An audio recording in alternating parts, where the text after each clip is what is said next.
अल्हम्दुलिल्लाहि रब्बिल आलमीन वस्सलातु वस्सलामु अला रसूलिहिल करीम अम्मा बाद रब्बि इश्रह ली सदरी वयस्सिर ली अमरी वहलुल उक़दतम मिन लिसानी यफ़क़हू क़ौली। अस्सलामु अलैकुम व रहमतुल्लाहि व बरकातुहू। Welcome to our fresh episode of things that matter class. It's a weekly class. अल्हम्दुलिल्लाह सुम्मा अल्हम्दुलिल्लाह मुझे आप सबकी फ़ीडबैक मिलती रहती है और people have given me very positive feedback which actually really increases my blood. मुझे बहुत खुशी होती है ये सोच के और ये जान के कि ये क्लास आपको बहुत ज़्यादा हेल्प आउट कर रही है। और सबसे बड़ी खुशी की बात ये कि क्लास आपको अल्लाह सुब्हानहू व तआला के करीब कर रही है, which is our actual purpose. तो मेरा ये क्लास स्टार्ट करने का अपना पर्सनल पर्पस भी ये था कि चलें दूसरों को भी बताएंगे और साथ में इंशाल्लाह हमारी भी ग्रूमिंग होगी, साथ में हम भी अल्लाह सुब्हानहू व तआला के करीब होंगे। तो that is the ultimate goal, that is seeking the pleasure of अल्लाह सुब्हानहू व तआला। सो एज यू नो कि हर वीक मैं आपके साथ एक बहुत इंपॉर्टेंट टॉपिक लेकर आता हूँ। ऐसा टॉपिक जो आज ना टेलीविज़न पे डिस्कस हो रहा है, ना हमारे मॉर्निंग शोज़ डिस्कस कर रहे हैं, ना हमारे एंकर्स डिस्कस करते हैं इन टॉपिक्स को, क्योंकि उनके लिए ये चीज़ें मैटर ही नहीं करती।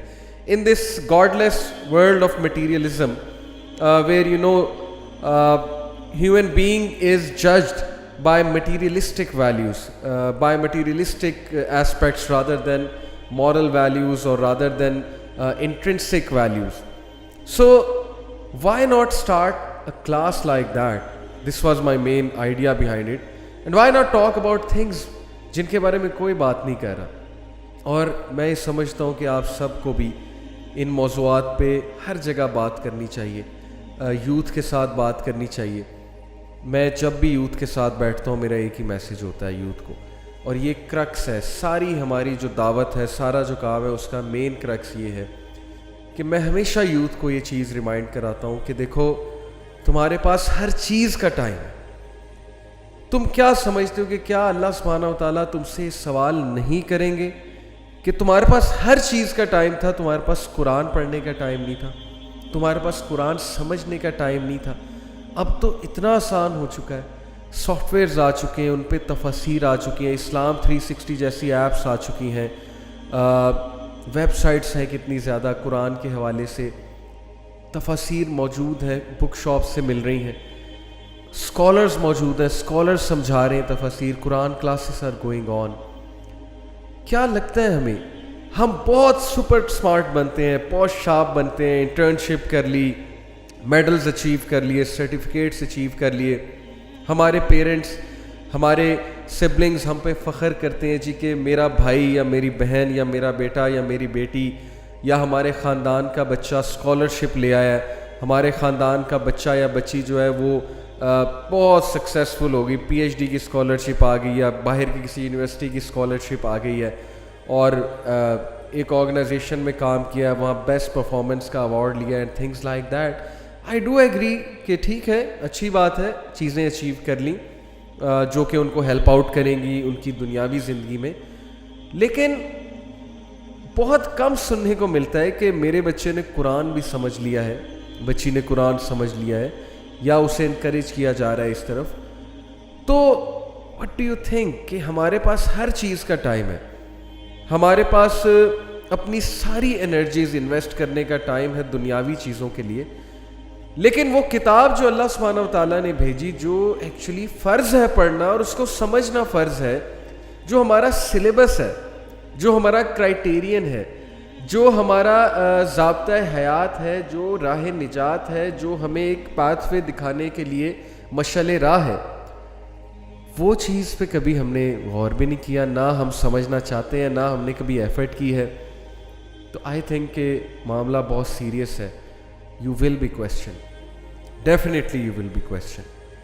और अल्लाह ताला हमें जवानी में ही ये समझ अता करे कि हम जवानी में ही इस सिलेबस को, इस ख़जाने को ले लें, इस क्राइटेरियन को समझ लें, आने वाली ज़िंदगी निखर जाएगी। So keeping that in mind, मैं जो टॉपिक्स सेलेक्ट करता हूँ वो टॉपिक्स का क्रक्स यही होता है कि हम अल्टीमेटली उन्हीं चीज़ों को फॉलो करें जो असल में दुनिया में भी फ़ायदा देंगे और आखिरत में भी फ़ायदा देंगे। That is the ultimate success.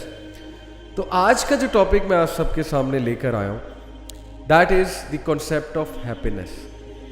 हम सब खुश रहना चाहते हैं और हम सब खुशी को परसू भी करते हैं. There is a movie by the name Pursuit of Happiness. Youth must have watched it.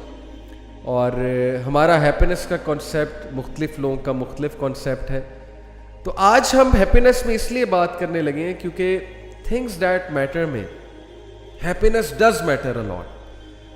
But what kind of happiness and what concept of happiness matters a lot, इस पे भी हम बात करेंगे.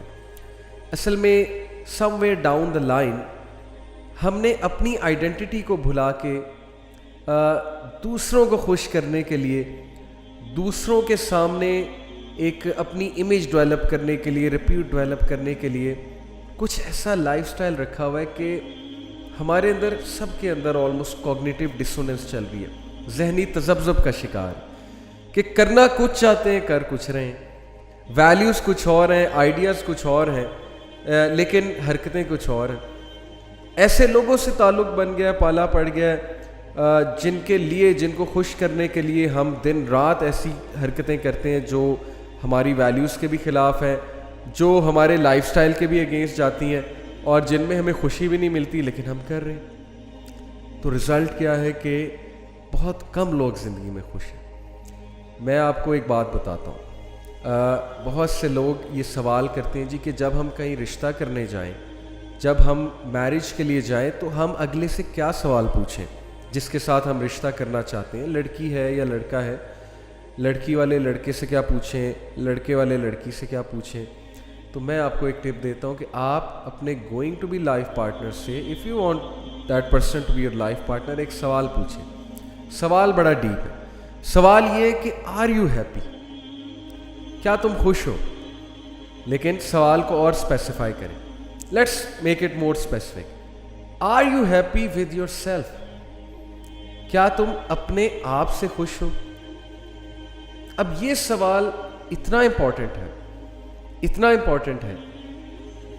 पहली तो बात, आप जब इस सवाल को सुनेंगे आप कहेंगे कि यार इसमें क्या है, हर बंदा अपने आप से खुश होता है. लेकिन थोड़ा सा जब हम रिफ्लेक्ट करेंगे तो आपको समझ आ जाएगा इस सवाल की डेप्थ क्या है. असल में कॉन्सेप्ट ये है कि जो इंसान अपने आप से खुश नहीं है, जिस इंसान की लड़ाई अपने आप से चल रही है, इनर बैटल्स चल रही हैं, स्ट्रगल्स चल रही हैं, तो वो दूसरे को भी कभी खुश नहीं रख सकता, ना दूसरा उसके साथ कभी खुश रह सकता है. हम कभी भी रिश्ता करने से पहले अगले की मेंटल हेल्थ के बारे में डिस्कस नहीं करते हैं, ना पता कराने की कोशिश करते हैं, क्योंकि हमें वो पैरामीटर्स ही नहीं पता कि कैसे पता कराया जाए. All we see is job, finance. लड़की का तो रंग देखा जाता है, उसकी खूबसूरती देखी जाती है, कद देखा जाता है, लड़के की हाइट देखी जाती है या लड़के की जॉब देखी जाती है, करियर देखा जाता है. लेकिन वो रिफ्लेक्टिव क्वेश्चंस नहीं किए जाते जिनसे अगले की पर्सनैलिटी का पता लगता है. अब ये कितना रिफ्लेक्टिव क्वेश्चन है कि are you happy with yourself, क्या तुम अपने आप से खुश हो. अगर तो हो तो फिर तुम दूसरों को भी खुश रख सकते हो. लेकिन अगर तुम्हारे अपने अंदर ही जंग चल रही है, अगर तुम खुद स्ट्रगल कर रहे हो, then the other person is definitely going to become collateral damage. तुम अगले को भी डैमेज करोगे. So these are very important and basic questions which we should be asking to ourselves and to others as well. शायद somewhere down the line हमने खुश रहना ही छोड़ दिया. और खुश रहना ही छोड़ देने की वजह वही है कि फॉल्स पैरामीटर्स के पीछे भागना, दूसरों को खुश करने की कोशिश करना. तो खुशी है क्या, और खुशी कैसे पाई जाए, खुशी को चेज़ कैसे किया जाए.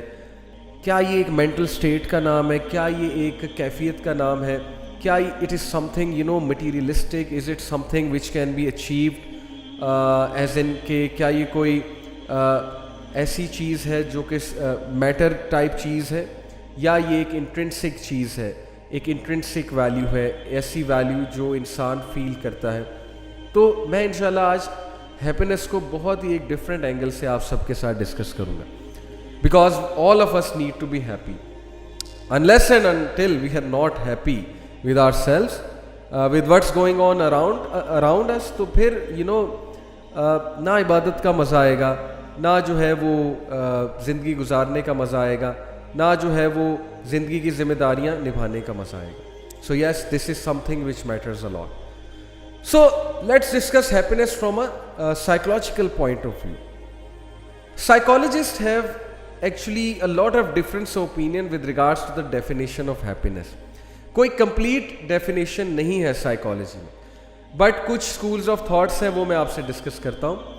Let's move on to the slide. So सबसे पहली बात है कि scientifically happiness को जिस तरह से define किया जाता है, जिस नाम से define किया जाता है, that is subjective well-being. और well-being पे बहुत सी किताबें भी लिखी हुई हैं. Now what is well-being? Well-being क्या होता है?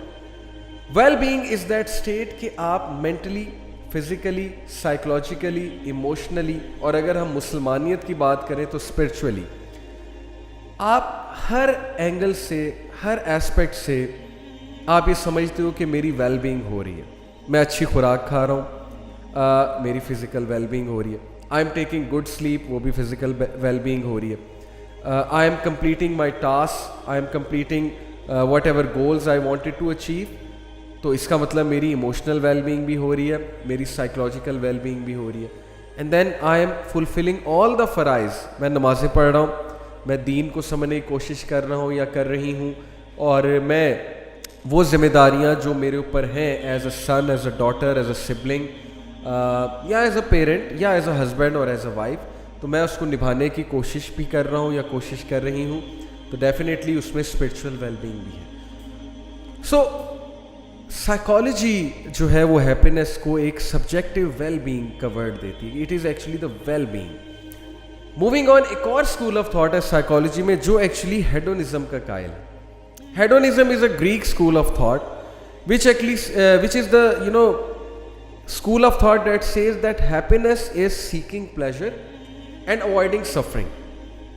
मैं आपको यहाँ पर बताता हूँ कि hedonic enjoyment जो है वो क्या है. hedonic enjoyment is a state whereby an individual feels relaxed, has a sense of distance from their problems and can be said to feel happy. यानी पहली बात hedonic principle में ये है कि जो शख्स है, जो भी इंसान है, हैप्पीनेस अगर वो फील कर रहा है तो पहली बात ये होगी कि वो प्लेजर सीक कर रहे हैं. अब प्लेजर भी एक सब्जेक्टिव वर्ड है. प्लेजर से एग्जैक्टली क्या मुराद है? मुख्तलिफ लोगों को मुख्तलिफ चीज़ों से प्लेजर मिलता है. चलें, लेट्स से कि प्लेजर मुख्तलिफ लोगों को मुख्तलिफ चीज़ से मिलता है, और लेट्स एग्री कि प्लेजर मिल रहा है. Number 1 pleasure, number 2 they are avoiding suffering, and number 3 they feel relax and distance from their problems. अब ये जो हेडोनिक प्रिंसिपल है, अनफॉर्चुनेटली ये प्रिंसिपल हावी हुआ है इस वक्त दुनिया में. ऑलमोस्ट 70 to 80% लोग हेडोनिक प्रिंसिपल वाली हैप्पीनेस के कायल, और जो हमारी मॉडर्न सिविलाइजेशन है वो भी इसी प्रिंसिपल को हैप्पीनेस के इक्विवेलेंट करती है. हमारी यूथ इसी प्रिंसिपल की कायल है कि हैप्पीनेस प्लेजर सीकिंग का नाम है, और हैप्पीनेस प्रॉब्लम्स को अवॉइड करने का नाम है, और हैप्पीनेस सफरिंग से दूर भागने का नाम है, और हैप्पीनेस रिलैक्स फील करने का नाम है. So as long as you are not suffering, as long as you are avoiding your problems, as long as you are feeling relaxed, and as long as you are gaining pleasure, you are happy. Now how is this thing problematic? एक तो मैं आपको Sigmund Freud जो बहुत बड़ा एक psychologist गुजरा है उसका कोट सुनाऊंगा, उसका क्रिटिकल एनालिसिस सुनाऊंगा इस प्रिंसिपल पे, और बड़ी हैरानगी की बात है, he was an atheist even then, he criticized this principle.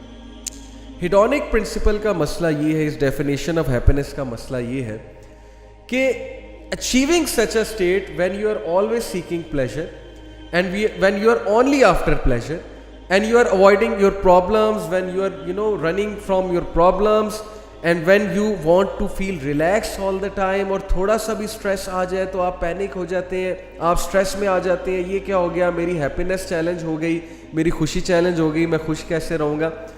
इस प्रिंसिपल का मसला ये है कि ये हर वक्त बंदे को स्ट्रेसफुल रखेगा, हर वक्त बंदे को जो है वो जकड़े रखेगा. बंदे को समझ नहीं आ रही होगी कि मैं क्यों एकदम मैं खुश रहना चाहता हूँ लेकिन कहीं से कोई हडल आ जाती, कहीं से कोई हडल आ जाती है. इंसान हर वक्त जो है वो तसब्ज़ुब का शिकार रहेगा. ये है मसला इसका. क्या ऐसी स्टेट अचीव करना मुमकिन है इस दुनिया में कि आप हर वक्त जो है वो प्लेजर सीख करें और सफरिंग को अवॉइड कर लें? पहली तो बात, ये सिचुएशन वैसे इम्पॉसिबल है आज की दुनिया में. So let's talk about other definitions of happiness, but unfortunately hedonic principle इस वक्त गालिब आ रही, और मैंने इसीलिए इसको डिटेल में समझाया है कि हमारी youth they are after the hedonic principle of happiness, that they are always after seeking pleasure, they are always avoiding their problems, they believe that suffering is a challenge to our happiness, and all the obstacles in our path, in our goals and in our so called state of pleasure is a challenge to our happiness. For example, someone may be getting lots of happiness from playing PUBG, कुछ लोग जो है वो Netflix देख देख के बहुत खुश होते हैं, कुछ लोग का दिल करता है कि मेरे पे कोई जिम्मेदारी ना हो, मैं हर वक्त मैट्रेस पे लेटा हूँ, मैं जो है वो मूवीज़ देखता रहूँ, मैं अपनी लाइफ गुजारता रहूँ, मुझे कोई कुछ ना कहे, और हर वो चीज़ जो उसको चैलेंज करेगी, जो उसको उसके कंफर्ट जोन से हटाएगी, वो उसके लिए हैप्पीनेस का चैलेंज बन जाएगी। तो कितना मायोपिक विजन है हैप्पीनेस का। नाउ देयर आर अदर्स जिनको हैप्पीनेस इंट्रिंसिक वैल्यूज से होती है, उनको चैरिटी वर्क करके हैप्पीनेस होती है, उनको सोशल वर्क करके हैप्पीनेस होती है। मैं ऐसे लोग को जानता हूँ, मुझे एक भाई ने एक बार कहा कि यार एक बार मैं ऑफिस में था तो मैंने अपने लिए बड़ा ज़बरदस्त एक लंच बॉक्स मंगाया, ज़ाहिर है कि ऑर्डर कराया, और मैं छुपके से जाके एक कमरे में जाके खाने लग गया। कहता मैंने पूरा लंच बॉक्स टिका के खाया, लेकिन बाद में मुझे फ़ील हुआ कि यार मैंने किसी के साथ शेयर नहीं किया, तो वो खुशी नहीं आई, खाना खा के वो खुशी नहीं आई जो शेयर करके आती। तो कुछ का कॉन्सेप्ट ऑफ हैप्पीनेस ये है कि शेयरिंग से मुझे खुशी होती है। तो ये जो मायोपिक वर्जन निकला ना हेडोनिक प्रिंसिपल से हैप्पीनेस का, trust me it is making us more depressed, it is making us more alienated from the concept of happiness.